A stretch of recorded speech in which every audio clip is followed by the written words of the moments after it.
चलिए कमोडिटी 10 बजे 10 मिनट की शुरुआत कर लेते हैं। सबसे पहले देखते हैं एग्री मार्केट की क्या हलचल है। एग्री मार्केट में अगर आज देखें तो जीरे की चाल काफ़ी कमज़ोर नज़र आ रही है। 19,000 के नीचे लगातार जीरा यहाँ पर बना हुआ है और 18,900 के आसपास कल की क्लोजिंग हुई थी। जीरे में पर्याप्त सप्लाई है, उस हिसाब से डिमांड यहाँ पर कमज़ोर दिख रही है। तो जीरे को लेकर ये खबर है। धनिया की चाल अगर देखें तो धनिया 7,850 के आसपास है। हल्की मुनाफा वसूली यहाँ पर भी ऊपरी स्तरों पे दिख रही है, लेकिन दायरे में कह सकते हैं एक सुस्ती ही दिख रही है। हल्दी की बात करें तो हल्दी का भाव 13,100 के आसपास है। कमज़ोर क्वालिटी की डिमांड अभी भी है और लेकिन इस बार जो खेती हो रही है वो काफ़ी ज़्यादा है। पिछले सीजन से 15 से 20% ज़्यादा खेती हल्दी की हो रही है। ग्वारसीड ग्वारगम 9,720 के नीचे है। ग्वारगम का वायदा एक्सपोर्ट डिमांड है, लेकिन कहा जा रहा है कि जो टैरिफ यूएस ने लगाया है उसके दायरे से ये बाहर रहेगा जो ट्रीटी के तहत, तो वो उसका असर ग्वारगम एक्सपोर्ट पर नहीं होगा। ग्वारसीड की अगर बात करें तो 5,200 के करीब है। आवक बड़ी है, डिमांड सुस्त है और नए सीजन की भी फसल कुछ ही दिनों में आने के लिए तैयार है। तो ये दबाव और ये चिंता भी ग्वारसीड पर बरकरार है। कैस्टर की बात करें तो 6,630 के आसपास है। सीमित दायरे में कामकाज यहाँ पर हो रहा है। कैस्टर के अलावा पाम तेल को अगर देखें तो 3 सत्रों की गिरावट के बाद यहाँ पर खरीदारी लौटी है। 4,285 रिंगिट के आसपास मलेशियाई पाम ऑयल फ्यूचर्स ट्रेड कर रहा है। शॉर्ट कवरिंग भी कह सकते हैं। कपास 1,600 रुपए के नीचे है। आइस कॉटन 66 सेंट के करीब है। टेक्सटाइल एक्सपोर्ट को लेकर काफ़ी चिंताएं बनी हैं, उससे भी भाव पर अब दबाव बनना शुरू हो चुका है। कपास खलीद 3,300 के करीब फिर से पहुंच चुका है। हाजिर मांग में सुधार है। सीजन के आखिर में आते आते इस तरह की तेजी दिखती भी है, वही तेजी अब दिख रही है कपास खली में। आखिरी काउंटर मेंथा ऑयल 955 के आसपास पहुंच चुका है। एक हफ्ते पहले तक हम देख रहे थे 900 के नीचे था, वहां से अच्छी रिकवरी है, लेकिन आज हल्की मुनाफा वसूली दिख रही है। चलिए अपने मेहमान को भी जोड़ते हैं और आज समझते हैं कि कमोडिटी मार्केट में आपको क्या करना है। सबसे पहले शुरुआत कर लेते हैं हल्दी के साथ। अनुज जी है हमारे साथ। अनुज जी बहुत बहुत शुक्रिया। हल्दी में सर क्या लग रहा है आपको? हल्दी को लेकर दोनों तरह की खबरें आ रही है। एक तो है कि इस बार सोइंग के नंबर है वो काफ़ी ज़्यादा दिख रहे हैं, पिछले साल के मुकाबले 15 से 20% ज़्यादा सोइंग के नंबर है। दूसरी तरफ क्वालिटी स्टॉक की डिमांड अभी भी काफ़ी ज़्यादा है मंडियों में। क्या होगा सर? आपके पास हल्दी की क्या रिपोर्ट है और भाव पर उसका क्या असर होगा sir? Vishnu ji good morning. देखिए इस बार हल्दी की जो पैदावार थी वो बड़ी है। इस बार मानसून भी काफी अच्छा रहा है, तो आगे भी लग रहा है कि हल्दी के भावों में आपको नरमी देखने को मिलेगी। अगर आप देखेंगे तो कहीं ना कहीं कोशिश जरूर कर रहा है। निर्यात मांग भी यहाँ पे बढ़ी है, मगर कहीं ना कहीं टैरिफ की वजह से भी थोड़ा निर्यात मांग रुकती हुई नजर आई है। और डोमेस्टिक भी अगर आप देखेंगे तो प्रोडक्शन ज्यादा है, डिमांड कोई खास नहीं है, तो मुझे लगता नहीं कि ज्यादा यहाँ पे तेजी आपको देखने को मिलेगी। फिलहाल भाव 13,000 के आसपास चल रहे हैं। मुझे लगता है कि भाव अब यहाँ पे स्टेबल रहेंगे, बट हाँ अगर ये प्राइस नीचे 12,400 के आसपास मिलते हैं तो वहां पे खरीदारी का ट्रेड बना सकते हैं। करंट रेट मुझे लगता है कि थोड़ा वेट एंड वॉच करना चाहिए। अराइवल का प्रेशर सबसे ज्यादा है जो कि इसके भावों को बढ़ने नहीं दे रहा है, पर मुझे लगता है कि अभी फिलहाल भावों में एक रेंज बाउंड सीमित दायरे का कारोबार रहेगा। बाय ऑन डिप्स की स्ट्रेटेजी यहाँ पर यूज कर सकते हैं। इसके स्ट्रेटजी के साथ यहां पर काम करना चाहिए। हालांकि अब एक रेंज में भी बाजार फंसता दिख रहा है और आज शुरुआती कारोबार में 80 रुपए की गिरावट दिख रही है। इसके अलावा जीरे की बात करें तो आज यहां पर भी शुरुआती नरमी दिख रही है। आधे % की गिरावट दिख रही है। 18,850 पे आ चुका है। सर जीरा काफी कमजोर हो गया है और कमजोरी बची है या यहां से खरीदारी शुरू करनी चाहिए अनुज जी? देखिए मुझे लगता है कि अगस्त वाला कॉन्ट्रैक्ट तो अब डिलीवरी साइड होगा तो उसको तो छोड़ सकते हैं, जो कि सितंबर वाले कॉन्ट्रैक्ट में 18,800 के आसपास मुझे लगता है कि खरीदारी का ट्रेड बनाना चाहिए। 18,450 का स्टॉप लॉस लगाएं, टारगेट 19,500 तक आ सकता है। देखिए मुझे लगता है कि यहाँ पे कहीं ना कहीं काफी लोअर लेवल आ गए हैं। ये जो अगर आप लेवल्स देखेंगे तो 2021 के आसपास ये लेवल्स थे। अब और ये एक सपोर्ट जोन के आसपास है, तो यहाँ से ज्यादा डाउन साइड तो मैं एक्सपेक्ट नहीं कर रहा हूँ। मुझे लगता है कि यहाँ पर एक्यूमुलेशन देखा जा सकता है। इनफैक्ट अगर आप वॉल्यूम साइड देखेंगे तो वॉल्यूम भी धीरे धीरे यहाँ पर बढ़ते हुए दिखाई दे रहे हैं। खरीदारी की मोमेंटम यहाँ पे आती हुई दिख रही है, तो बिकवाली की सलाह तो बिल्कुल भी नहीं है। प्राइस मुझे लगता है कि यहाँ से एक एप्रिशिएशन की तरफ रहेंगे तो खरीदारी का ट्रेड देखने को मिल सकता है। ओके, तो खरीदारी की सलाह यहां पर आ रही है। 19,500 तक पोजिशनल राय है। जीरा जाने की संभावना इनको लग रही है। 18,450 का इससे लगा ले। यहां पर बेचने की सलाह नहीं है इन लेवल्स पे जीरे को। धनिया भी आज कमजोर है। मुनाफा वसूली का दबाव यहां पर भी हावी हो गया है। अनुज जी 7,835 के नीचे है। धनिया में क्या करना चाहिए सर?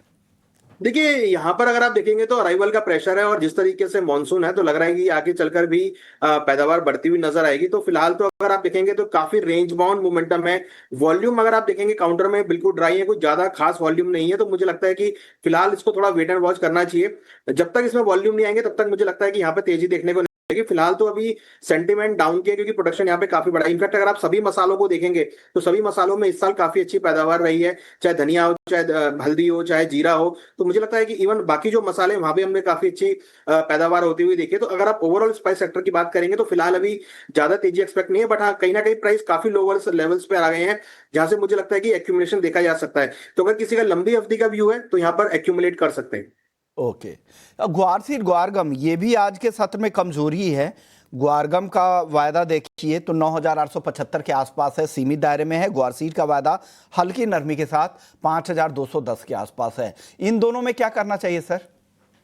देखिए ग्वारसीड में और ग्वारगम में हमने कहीं ना कहीं लोअर लेवल पे रिकवरी आते हुए देखी है। 5,200 के ऊपर सस्टेन करता हुआ दिखाई दिया है जो ग्वारसीड है। मुझे लगता है कि यहाँ पे डिमांड कंसर्न्स हैं। देखिए वॉल्यूम का यहाँ पे बहुत बड़ा खेल है। यहाँ पर अगर आप देखेंगे तो पिछले करीबन एक महीनों में काफी अच्छे वॉल्यूम देखे, इवन ओआई के अंदर भी अच्छा खासा बिल्डअप आते हुए देखा है, जो कि इंडिकेट करता है कि जो ट्रेडर हैं या जो बाइंग साइड में लोग हैं वो यहाँ पर अब खरीदारी कर रहे हैं और पोजीशन को होल्ड कर रहे हैं। तो जिससे मुझे लगता है कि मार्केट को सपोर्ट आ सकता है। तो ग्वार सीड में मुझे लगता है कि खरीदारी का ट्रेड लेना चाहिए। करीबन 5,280 में ये सितंबर कॉन्ट्रैक्ट के लिए राय रहेगी। स्टॉप लॉस 5,200 पे लगाए, टारगेट 5,400 तक आ सकता है। ओके, तो ग्वारसीड वायदा 5,400 तक आने की संभावना यहां पर दिख रही है। तो ग्वारसीड में तेजी की राय है अनुज जी की। चलिए अब नॉन एग्री की तरफ बढ़ते हैं और सोने के साथ शुरुआत करते हैं, जहां पर लगातार नया रिकॉर्ड बनता जा रहा है। घरेलू बाजार में 1,02,191 का नया हाई बना है। अनुज जी, और कितनी तेजी लग रही है सोने में यहां से? देखिए 1,02,000 का लेवल जो था वो तो यहाँ पर ब्रीच कर दिया है। मुझे लगता है कि अभी और मोमेंटम है। इनफैक्ट अगर आप देखेंगे तो यहाँ पे इंटरनेशनल मार्केट में कोई खास ज्यादा बढ़त देखने को नहीं मिल रही है। मुझे लगता है कि इंटरनेशनल मार्केट में $3,400 का एक लेवल जो है मार्केट सस्टेन कर रहा है। अगर वो ब्रेक होता है तो फिर एक अच्छी रैली देखेंगे। बट जो अभी सिम्टम चल रहे हैं यहाँ पर मुझे लगता है कि बाइंग साइड में ट्रेड लेना चाहिए। करीबन 1,01,650 के आसपास खरीदारी करें। 950 का स्टॉप लॉस लगाए, टारगेट ऊपर में 1,02,450 तक देखा जा सकता है। तो अगर आप गोल्ड के अंदर देखेंगे तो धीरे धीरे मोमेंटम ऊपर की तरफ आ रहा है। रुपी वीकनेस है, उसका इंपैक्ट है। जो टैरिफ लगे हैं उससे कहीं ना कहीं रिस्क प्रीमियम हमें बढ़ता हुआ नजर आ रहा है। और एक इंपॉर्टेंट जो फेस्टिवल सीजन की खरीदारी है वो यहाँ पर दोबारा से देखने को मिली है। तो मुझे लगता है कि अपसाइड मोमेंटम यहाँ पे और देखने को मिल सकता है। ओके, तो अपसाइड मोमेंटम यहाँ पे जारी रह सकता है। सर एक और टेक आपका लूंगा। यूएस ने जो टैरिफ लगा दिए हैं 1 किलो गोल्ड बार पर, और वो सबसे ज्यादा ट्रेड भी होता है, क्या लग रहा है इसका क्या असर होगा? इंटरनेशनल मार्केट में कहा जा रहा है इससे दाम यूएस में काफी ऊपर जा सकते हैं, या और हम प्रीमियम भी देख रहे हैं। कॉमिक्स के फ्यूचर्स का और स्पॉट का प्रीमियम देखिए तो $100 के आसपास का हो चुका है। इसको आप कैसे रीड कर रहे हैं सर? देखिए ये जो प्रीमियम आया ये बिल्कुल टैरिफ की वजह से ही है। हालांकि अभी तक टैरिफ की जो फिगर है वो कंफर्म नहीं हो पाई है, बट हाँ कहीं ना कहीं ये जो टैरिफ लगाया गया है मुझे लगता है कि इसकी वजह से जो यूएस के अंदर गोल्ड के प्राइसेस है वो यहाँ पर बढ़ जाएंगे। देखिए यहाँ पर अगर आप देखेंगे तो जैसे इंडिया के अंदर हम यहाँ पे कस्टम ड्यूटी लगाते हैं तो डोमेस्टिक मार्केट में प्राइस ऊपर नीचे हो जाते हैं, वैसे पे टैरिफ लगाया गया है तो डायरेक्टली इंपैक्ट है उसका। अगर वो टैरिफ लगता है उसकी फिगर जो आती है उससे फिर मुझे लगता है कि यूएस के अंदर मार्केट में जो गोल्ड का भाव है बढ़ता हुआ दिखाई देगा। तो आपको स्पॉट और कॉमेक्स फ्यूचर में दोनों में डिफरेंस आता हुआ दिखाई देगा। आज हम सुबह देख रहे थे कि स्पॉट के अंदर करीबन $30 माइनस भाव चल रहे थे, जबकि $40 जो है कॉमेक्स में प्लस, तो करीबन $80 का जो स्प्रेड था वो यहाँ पर आता हुआ दिखाई दिया है। तो इंटरनेशनल मार्केट की अगर बात करें तो मुझे लगता है कि उस न्यूज की वजह से इंटरनेशनल कॉमिक्स के अंदर भावों में एक एप्रिसिएशन आता हुआ दिखाई देगा। स्विस गोल्ड एक्सपोर्ट की अगर बात करें तो यूएस का सबसे बड़ा एक्सपोर्टर है, दूसरे नंबर पे भारत आता है, और करीब करीब $61 बिलियन का पिछले 12 महीने में स्विस गोल्ड का एक्सपोर्ट यूएस में हुआ है। और जो टैरिफ है वो 39% के रेट पर यहां पर लगाए गए हैं स्विस गोल्ड पर। तो ये कॉस्ट काफी ज्यादा होते हैं। कहा जा रहा है कि एक बड़ा कॉस्ट यहां पर आएगा। अगर उसे आप कैलकुलेट करते हैं तो $4700 तक कॉमिक्स का भाव बैठता है। लेकिन चीजें कैसे सेटल होती है, हालांकि अभी अर्ली स्टेज है, कुछ भी कहना मुश्किल है, लेकिन उसी का रिपल इफेक्ट देख कि गोल्ड में लगातार इस तरह की तेजी है। चांदी भी अनुजी काफी मजबूत है, 1,15,000 के आसपास। क्या सोने की इस तेजी का फायदा चांदी भी उठा ले गई? हालांकि चांदी ऑलरेडी काफी मजबूत है, और रूम बचा है चांदी में। देखिए बिल्कुल जो यूएस के अंदर गोल्ड पे टैरिफ लगेगा तो उससे कहीं ना कहीं जो डिमांड है वो सिल्वर में शिफ्ट होती हुई दिखाई देगी, as a jewellery, as a ornament. तो मुझे लगता है कि यहाँ पे चांदी को भी काफी अच्छा सपोर्ट मिल सकता है। तो चांदी में भी खरीदारी की सलाह रहेगी। हालांकि हम एक्सपेक्ट कर रहे हैं कि 40 से लेकर $42 के लेवल आपको देखने को मिलेंगे। अगर $42 ब्रेक होता है तो फिर जो सिल्वर का लाइफ टाइम हाई था वो यहाँ पर ब्रेक हो सकता है। तो यहाँ पर भी खरीदारी की सलाह रहेगी।